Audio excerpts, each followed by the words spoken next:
Good afternoon, New York, and the rest of our listeners around the globe. My name is June Stoyer, and I'm the host of the Organic View Radio Show. Our podcast is available on iTunes, Zune, and you can also visit our website at www.theorganicview.com. If you have any questions for our guests, there are many ways you can contact the show. You can post a question on our wall on Facebook, Skype us, send us a tweet on Twitter to @TheOrganicView, or you can contact me directly at June Stoyer. If you'd like to be on the show or would like to find out about sponsorship opportunities, please contact us at questions@theorganicview.com. On today's show, I have the pleasure of welcoming Linda Tucker, an amazing woman from South Africa who has devoted her life to saving the white lions. She's recently published the best-selling book, Saving the White Lions, One Woman's Battle for Africa's Most Sacred Animal. Recently, I had the pleasure of meeting her in person, and let me tell you, she is lovely.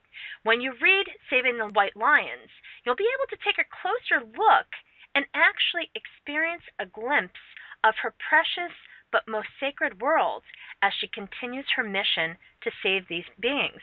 So I would like to welcome to the show, Linda Tucker. Good afternoon, Linda, and welcome to the show. Good afternoon, June, and thank you so much for the work you're doing. It's absolutely critical. I'm honored to be here. And I am honored to have you on the show. I know that there are so many listeners who are very concerned about our big cats, and your story is something that I don't think many people are even aware of. So before we get into what the current situation is with the white lions, if you could just take a few minutes and share with our audience a little bit about yourself and what your childhood was like, especially the time that you spent in Simbavati.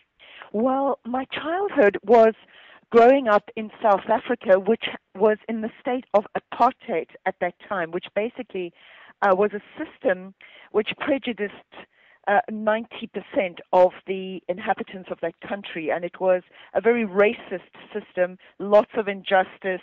The majority of the country who were black people were not allowed into beaches or public buildings. They weren't even allowed to go to the national parks to see the lions and the animals, which are their heritage. And so it was a really unjust system. And having come from grandparents whose family, was wiped out in the Holocaust, there were lots of comparisons. But I think the important thing that really stayed with me once apartheid fell and, the new South Africa was reinstated and there was a wonderful sharing of culture finally, what stayed with me is the fact that the animal rights were just not addressed at all, and that there were no rights for those stakeholders. It's very interesting that you say that, especially since the lion is a significant symbol. Now, you write about your interest in symbols. How has this knowledge helped you to understand your journey? And also, can you describe the significance of the lion, especially the white lion, as a special symbol in various cultures? Well, it's fascinating because I was trained in a South African university, and then I went to Cambridge University in the UK. So, it was a very academic beginning to my training in this area, and I studied symbolism.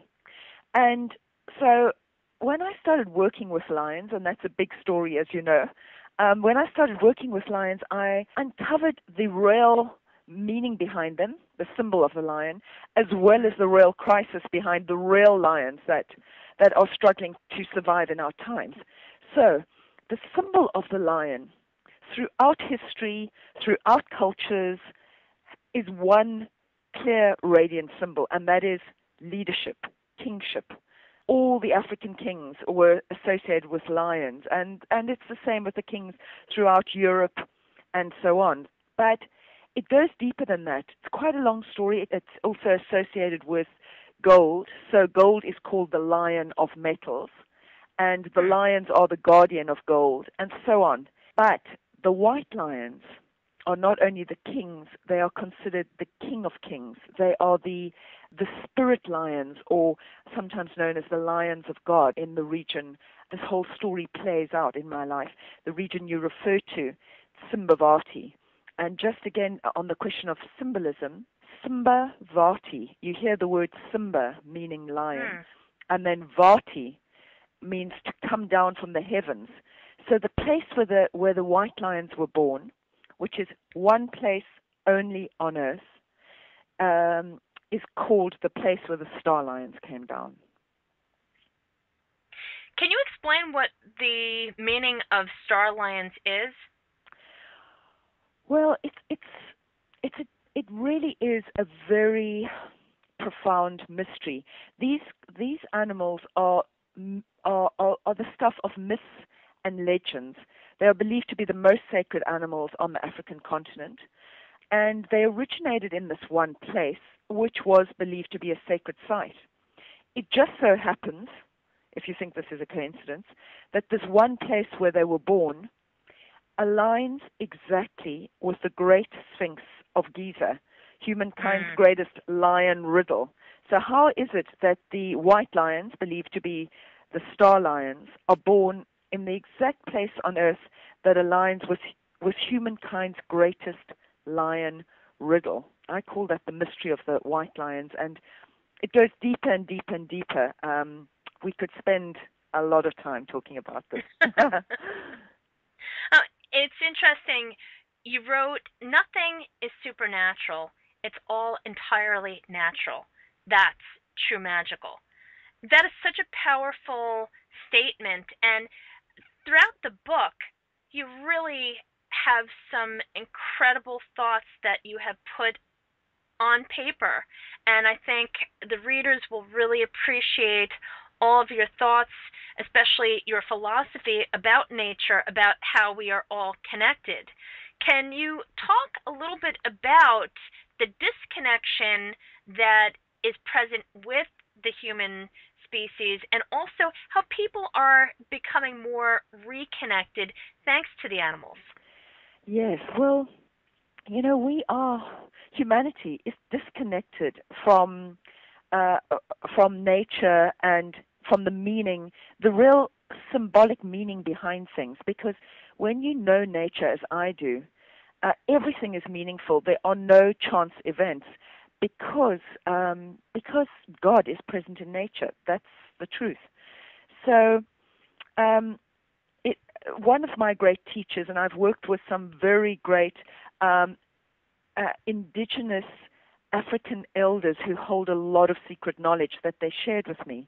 And this great teacher of mine, whose name was Credo Mutwa, he's the greatest living library on the African continent and has knowledge that goes back thousands of years that was passed on to him by elders in a whole oral tradition. Anyway, he said to me, humankind at this time must make two connections if they are going to survive. The first is they have to reconnect with the earth, and the second is they have to reconnect with the stars. Fascinating.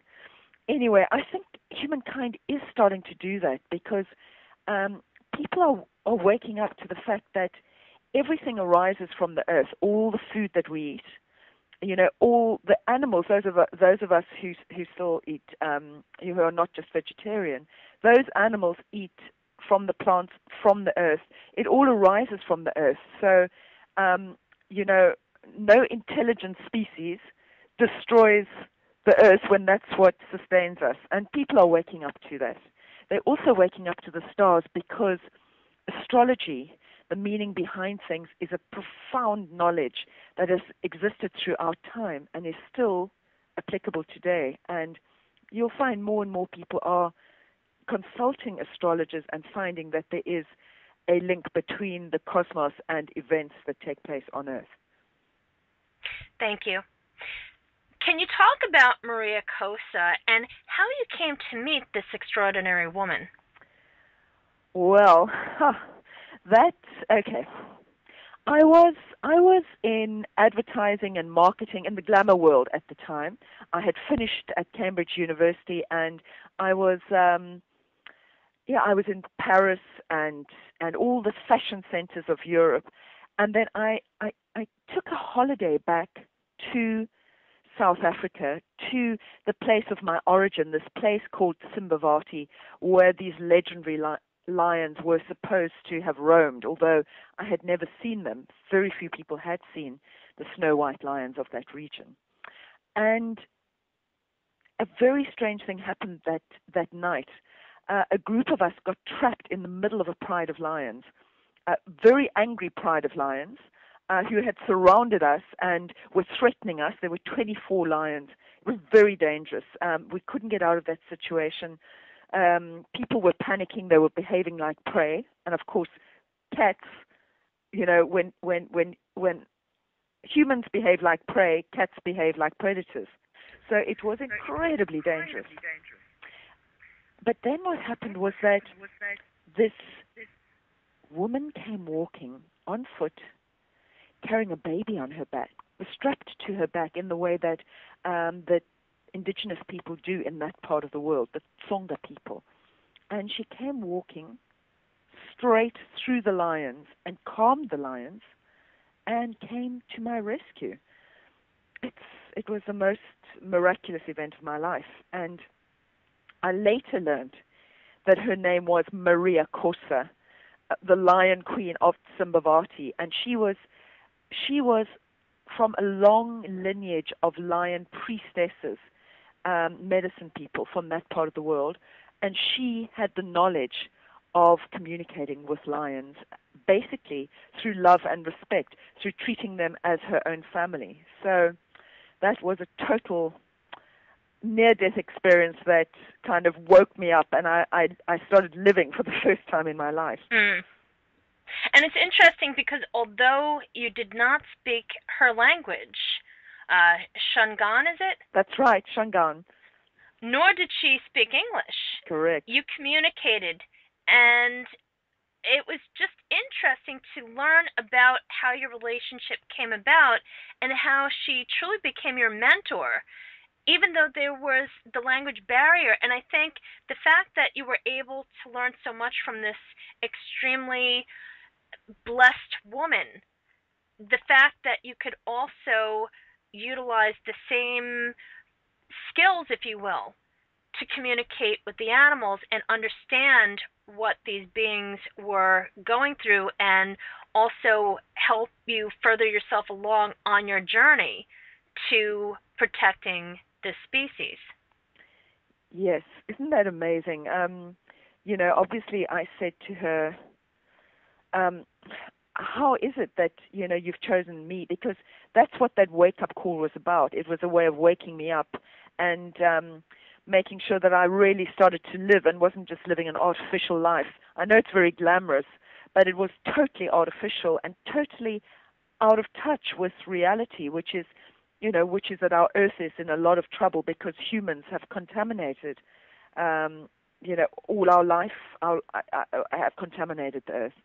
So I needed something that drastic to bring me down to earth and make me start being responsible for good governance, stewardship of our Earth. And it's interesting that you wrote that people unconsciously contribute to harm and to contribute to the harm that's inflicted upon Mother Nature. And it's almost as if it's a process where people have to go through what they need to in order to realize what they're doing. And that's basically what happened to you. I think, most people, and it was myself included, are basically kind of sleepwalking. They're numb.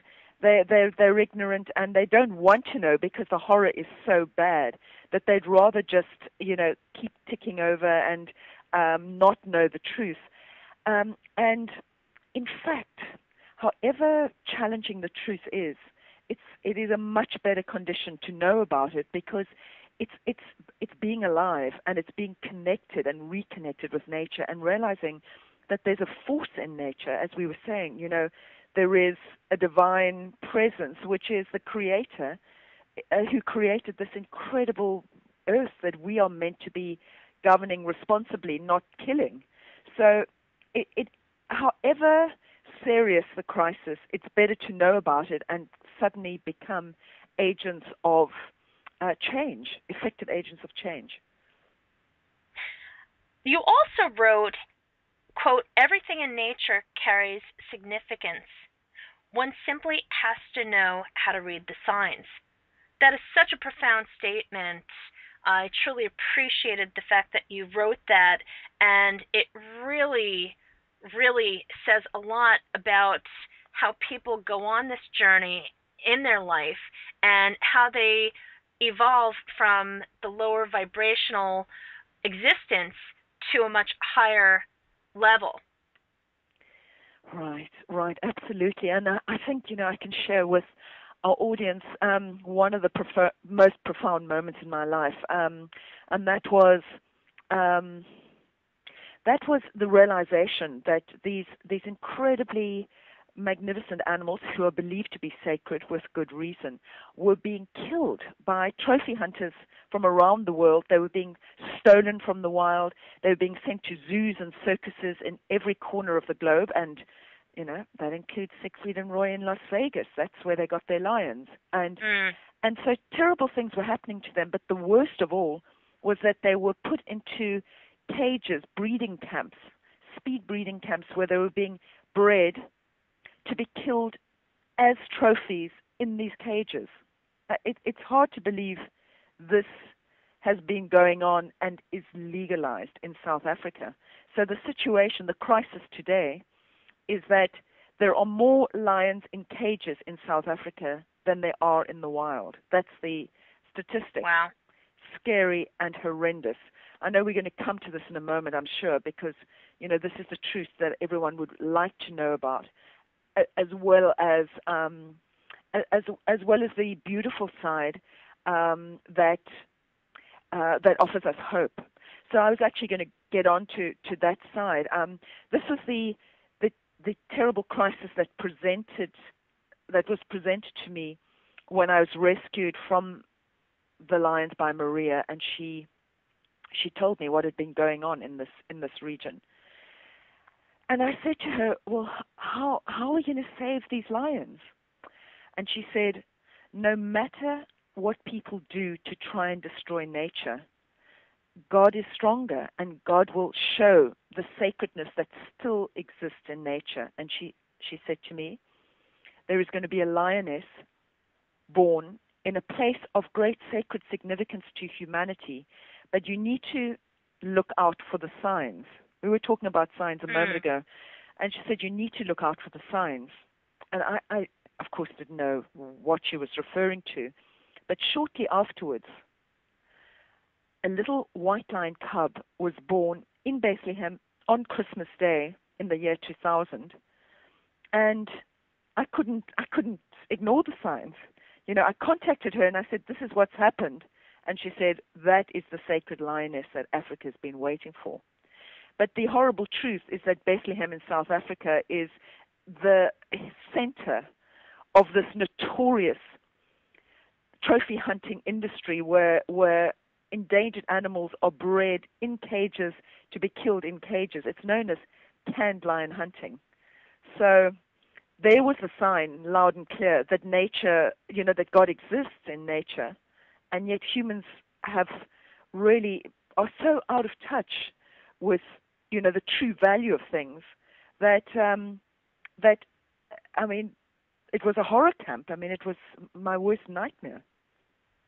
Now, canned hunting is not something that is specific to South Africa. It's something that is a global problem. Can you share with our audience about what types of situations you can find in these hunting grounds, if you will, and as well as whether or not the hunters are in support of the canned hunts? Or should I say, are all hunters in support of canned hunting? Right. Good question, June. So the problem is that this is going on in South Africa, but of course it's supported by trophy hunters from around the world. And the the really shocking statistic, which I'm sure will upset a lot of our listeners, is that over 50%, in fact, the majority of the lion trophies coming out of Africa are American trophy hunters, right? And the majority of that are lions that are captive bred to be killed. So they don't even have a life. They have no dignity. There's no fair chase. So these are all the hunting ethics that are supposed to exist, So I would say that hunting associations really frown on anyone who gets involved in these malpractices. But unfortunately, even those powerful associations like Safari Club International and the other, Safari Club International operates out of Las Vegas, and there are other very, very wealthy trophy hunting outfits. They're not stopping canned lion hunting. So basically, they're just silently supporting it, in my view. Linda, could you explain to our audience what is a lion guardian, and can you also share with our audience the story of Ngwavuma? Well, a lot of people today are understanding that the animals who live with us are there to love and protect us. And sometimes when they pass into spirit, they are still there guarding over us. A lot of people are realizing that so-called pets are much more than just pets. They are guardians and companions who have a very, very, very close soul bond with us. I had just that association with a lion called Ngwavuma. In fact, he first started appearing to me in my dreams, right back to childhood. What would happen is I would wake up screaming because this lion was standing over me, basically guarding over me, but breathing on me. And I'd wake up screaming, and then he'd be roaring at me, and I'd be screaming. And so it went. And this nightmare continued for years and years and years. And finally, when I met this amazing lion priestess, Maria Cosa, the dreams were still there, and I told her about these dreams. And instead of, sympathizing, she just laughed in my face. And she said, well, as long as you keep screaming at him, he's going to keep roaring at you because he's trying to guard you and protect you, and you can't hear that. And I mean, literally, that changed everything. I stopped having these terrifying dreams, and basically I started having dreams of him guarding me and walking beside me and, licking my face. And her explanation was that he is my spirit guide, my guardian. And then she said to me, he's not only a spirit guide in your dreams, he's actually a real physical lion that exists in Simbavati, in this land. And she said, you're going to see him, and the way you know that he is your spirit guide is that he has wings. Now, we were talking about the fact that, that I'm trained in understanding symbols, dating back to Cambridge University. So, I mean, this I just wanted to laugh because the winged lion is a very ancient symbol. You'll see it in churches. You'll see it in St. Mark's Square. It's a concept of an angelic lion, who came from the heavens. So when she said I was going to see a lion with wings, I thought that's a quaint idea. I then, that night, in the wilderness of Africa, a lion came roaring very close to the hut in which I was sleeping. And the next morning, it was a real lion now, not in my dreams. The next morning, I went tracking this lion with the Shangaan trackers. And the amazing thing is when we finally found him, there he was, a really unbelievably impressive lion. I mean, my heart was palpitating. And then I saw that where we found him was actually on a gravel landing strip where the private aircrafts land in the middle of this wilderness area. So there he was on the landing strip with the windsock blowing behind him. And I suddenly realized, well, that's him saying, I've landed, You can't see my wings because you're not trained sufficiently to look beyond the physical realm. But I'm your sacred lion guardian. Isn't that amazing? I just thought that your knowledge of symbolism was such a lovely description of how you finally started connecting the dots.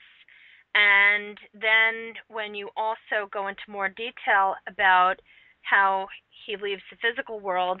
I have to tell you, when I read that, I sobbed. I was so distraught by what you wrote. I really felt as though you were a close friend who just had a family member pass, and it was really upsetting to me. Oh. So could you please share with our audience what happens next? Okay, I can, and I won't go into too much detail because we'll both be crying, and it was one of the most tragic events in this work of protecting the lions. But basically, he was targeted as a trophy, and I tried everything in my power to stop it, because Maria told me that although he was a golden lion, he carried the secret code that would bring the white lions back to this region after they'd been hunted to extinction. He carried the secret code, which is a genetic marker that some of the golden lions in that region carry. And she said he was the last of the gene-bearing lions, but nevertheless they hunted him anyway, and it was just too terrible for words. Despite everything we tried to do to stop it, they hunted him. And then, in my grief, when I was trying to make sense of this terrible tragedy for me, because it was like hunting an angel, and my guardian angel. We spoke about astrology. I went to astrologers to try and understand, and they analyzed the date that he'd been assassinated, and it turned out that it was on the last day of the month of Leo, when the sun set, and at a specific moment that is known by the ancient Egyptians as the moment that the king passes back to his kingdom, or that a new king is born on earth. It's the moment that the sun crosses the heart star of the lion constellation, and it happens in a flash, and that was the moment he was killed. So, I mean, I was just awestruck, because not only was I outraged by what people had done, but I realized that no matter what people do, there's a higher plan, and he returned to his kingdom in that moment, and he will always guard over events on earth. We cannot destroy sacredness. God is stronger, and people need to wake up to the fact that we're living actually in a time of revelations, a time of catastrophe, where we need to remember that we've been given this beautiful earth, and our responsibility is to govern it with love and respect, not with total exploitation. And I think the whole experience has truly helped you to continue on your journey and develop a deeper perspective of consciousness, which I think is critical to your work. You decided to start an organization called the Global White Lion Protection Trust. Can you tell our audience about the organization, and can you also go into detail about the restoration of this species? Right. Well, we've spoken a lot about the spiritual side of things, the meanings behind the symbols and in nature and so on. But it was clear to me that we have to get very practical about solutions. So I founded an organization that is totally practical, that is totally goal-driven, that has very clear action steps, and that is supported by scientists. And so the Global White Lion Protection Trust, it's called global because although these white lions are born in one sacred site on earth, the world is responsible for them. The fact that they've got to all the corners of the globe, including Las Vegas and all the rest, means that they are global heritage for our grandchildren. And this organization had very, very clear aims and objectives. And one of the primary aims was to rescue the highest gene-bearing white lions that were trapped in these killing camps and return them to their sacred ancestral lands, which were also their natural wild lands and pride lands. But in order to do that, I mean, we were caught in a catch-22 because the white lions were held captive in these cages to be killed. And then back in Tsimbavati, it's legal to hunt lions in the wild. So if we were to release them there, the policy is that they can be trophy hunted for an astronomical fee in the wild. So we were caught between these two horrors, and what we realized as an organization we had to do was to secure vast tracts of land and create a protected area in the heartland of their ancestral endemic areas. We had to raise phenomenal funds to do so, and people around the world have been incredibly focused and very generous because they realize that there is a very positive outcome that occurs when the King of Kings returns to their kingdom, and that's what's happened. So basically, we have 3 prides of white lions now from different genetic bloodlines who are roaming free in a vast protected area in the epicenter of their natural environment, and that's just the beginning. Your organization also looks to work with other organizations that are sincerely devoted to conservation, which is actually, unfortunately, a rarity. It just seems as though there are so many organizations out there who unfortunately seem to be self-serving. Why did you decide that you wanted to make this something that wasn't just about your organization, but you wanted to lend your energy, your effort, your talent, your everything to working with other groups? Well, June, real conservation has to be collaborative. It has to be inclusive because the problem's so big that we need to work together to solve it. And when organizations become protectionist, I'd say, and they don't collaborate, I know that they've lost it. They haven't got the full picture. And in very real terms, the white lion is the top of the food chain. But if you protect the apex predator, anyone who has studied the way ecosystems works knows this, that if you protect the apex predator, you're protecting the whole ecosystem. You look at an apex predator to see whether the ecosystem is healthy, because if you take the tip of the pyramid away of the whole food chain, the whole thing collapses. So when you protect the king of animals, you protect all the other animals, and it all is interconnected. So we're happy to work with any environmental group that is doing a good job. We're not exclusive at all. And that's very evident, especially by the book that you wrote, which is absolutely wonderful. I really enjoyed reading it. Once again, the name of the book is Saving the White Lions, One Woman's Battle for Africa's Most Sacred Animal. Linda, thank you so much for coming on the show today. Could you leave our audience with your website so that they can not only keep up with you, but also get involved?